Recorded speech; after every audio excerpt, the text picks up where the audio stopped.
You all must have heard about Hazrat-e-Solemn, peace be upon him, being given power over the Jinn. I will give you the reference from the Quran, and it is important to mention that 2 verses of Surah-e-Sa'ad in front of you. We made even the mighty giants obedient to Solomon, and every builder, and every diver, and other giants who were in chains at that time. In the city of Ruxana in Spain, there is an Arabic manuscript that was found under a building during the period of Andalusia, that is, during the Muslim Spain period. It is also written that 72 different giants were presented to King Solomon, peace be upon him, and they told the king about their powers and what they could do. The reference I also found in the book Kitab al-Farist by the 9th century scholar Abu Faraj Muhammad, in which he classified 70 of these 72. A very detailed description has been written about those who were present in front of King Suleiman, peace be upon him. I found a 3rd reference in this regard in a book written by Abfazl Muhammad Abbasi in 1089 and included in Shamal fi Mahal Kamil. I cannot tell you all in this chapter, but I will tell you about a few of them. Another named Shamrash, only a glimpse of his belly was visible. Then a jinn named Memin, who only saw his feet, and a named Zabin, who was a piece of clay. He used to travel with the storm. I found a reference to this last name in the book Testimony of His Followers, written only 100 years after Jesus, peace be upon him. It is said that during the time of Solomon, peace be upon him, there was also a jinni that was like the sand in the air.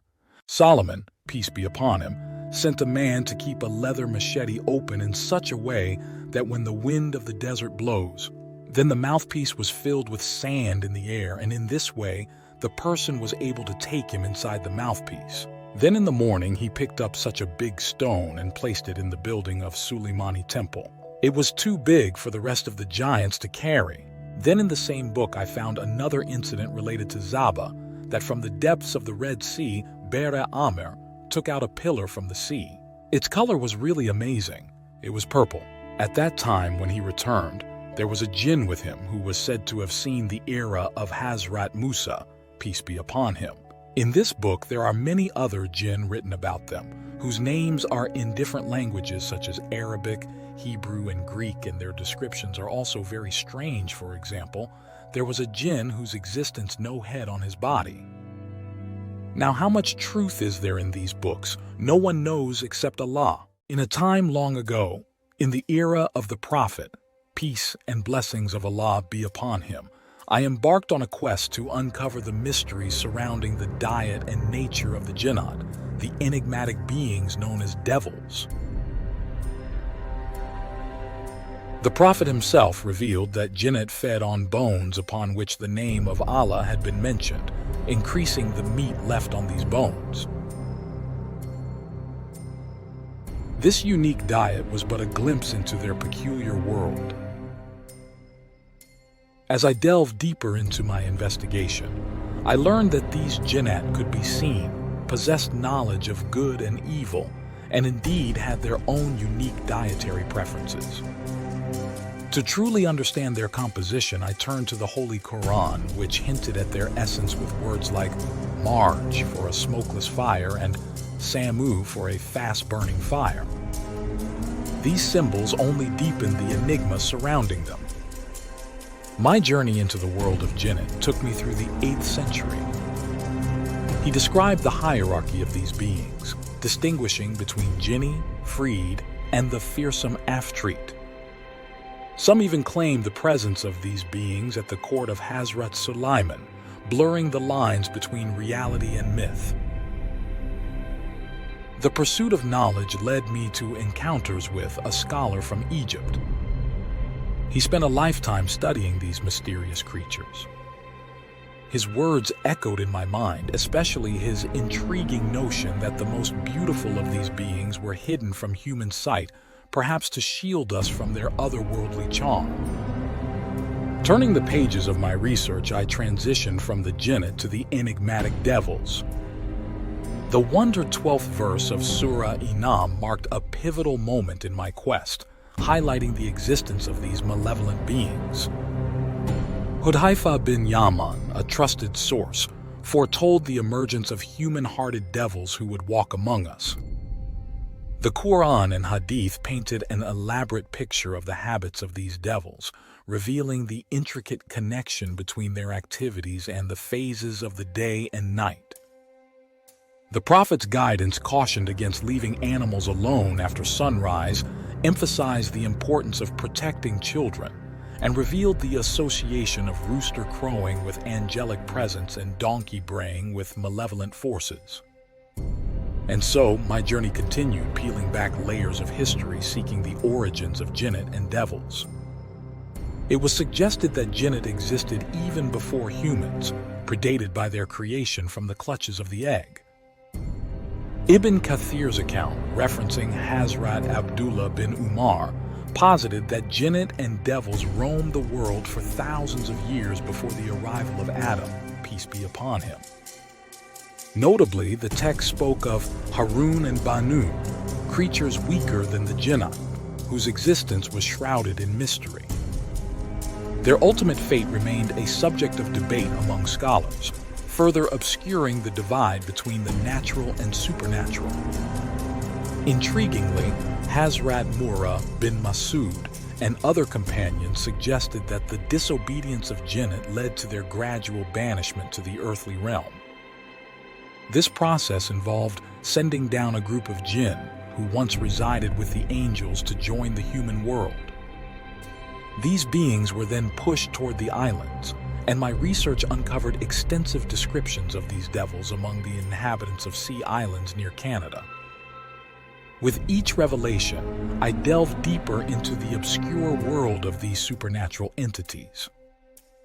My journey even brushed against the ancient faith of Zoroastrianism, revealing the multifaceted tapestry of beliefs surrounding the devils. But my journey was far from over. The time had come to explore the devils through the lens of the Quran and Hadith, piecing together the intricate narrative of their existence. My relentless quest to unravel the mysteries of the Jinnat and devils continued, beckoning me deeper into the realms of the supernatural, where fire, beauty, and malevolence intertwined in an intricate tapestry of the unseen. As I continued my quest to uncover the mysteries of the Jinnat and devils, I couldn't help but be drawn further into the enigmatic world of these supernatural entities.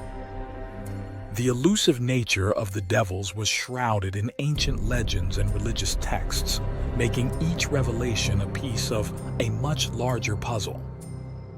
The mention of Hanun and Banun in historical literature intrigued me. Although their existence wasn't verified by authentic hadith, the ambiguity surrounding these beings piqued my curiosity. According to a Moroccan scholar, they were believed to have died before the time of Adam, peace be upon him. Were they creatures or mere legends? The truth remained a mystery known only to Allah. As I delved into my research, I discovered that Hanun and Banun, if real, were considered weaker entities compared to the Jinnat. Their existence, though mysterious, seemed to have played a significant role in the complex tapestry of supernatural beings. Different scholars of Islam contributed to the narrative, suggesting that the disobedience among the Jinnat led to their gradual descent to earth. In response, a group of Jinnat, once in the company of angels, was sent down to the human realm. They were joined by other devils, and collectively, they were banished to the islands, hidden away from the human world. The most surprising aspect of my research came when I discovered that the most detailed information about the existence of these devils was recorded among the English people living in the sea islands just north of Canada. Their descriptions of more than 3,500 different devils painted a vivid picture of supernatural beings dwelling in the hidden corners of our world. Moreover, I uncovered intriguing connections to the ancient faith of Zoroastrianism, which hinted at a deeper, shared history of belief in supernatural entities. These revelations added another layer to the complex tapestry of myth, legend, and belief that surrounded these enigmatic beings. However, before I could delve deeper into the realm of the devils, I felt it necessary to explore their existence through the lenses of the authentic references promised to provide valuable insights into the nature of these supernatural beings.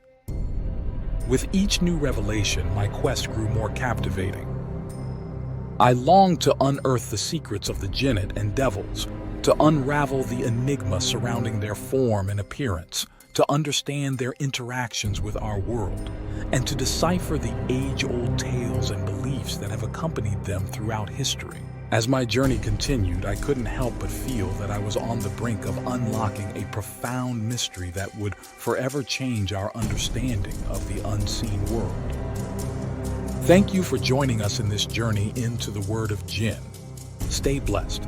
See you in the next video.